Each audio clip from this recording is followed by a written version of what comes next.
למה לא התקשרתם לפני שבאתם? אמרנו נעשה לך הפתעה. את לא שמחה, דודה אביטל? מה זה שמחה? כולי בהפרח חיית. תכף אני רוקדת פה דולי עוזור, נהיה מסחבה. האמת שבאנו להתנדב. נו, תעשו לי טובה בחייכם. אין לי עצבים לבדיחות שלכם, בטח לא פה. חיי, נו. נשבע לך באמא שלי. לא מאמינה לכם. אם יש לכם זמן, לכו לעבוד. הרגתם את ההורים שלכם והרגתם. אבל זה רציני לגמרי, זה באמיתי, דודה. מה כבר עשיתם? קיבלתם עבודות שירות? מה? למה את אומרת ככה? למה את קשה איתנו, נו?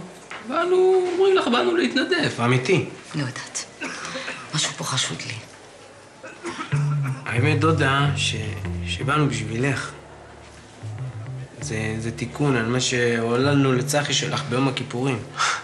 שגלגלנו אותו את כל הגריפ הזה, עיניים עצומות על סקייפים. לא ידעתי שעצמתם לו את העיניים.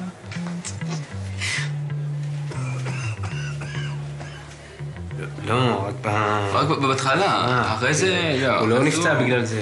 לא, סתם, את יודעת שהוא הולך. אתם יודעים מה? כשאני חושבת על זה, אני באמת נזכרת שאני צריכה פה עוד יד.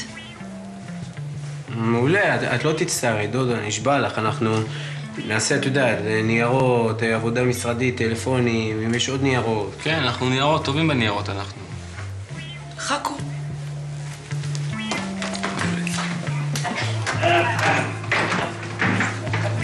יאללה, תתחילו עם השירותים. יש שם הרבה ניירות על הרצפה.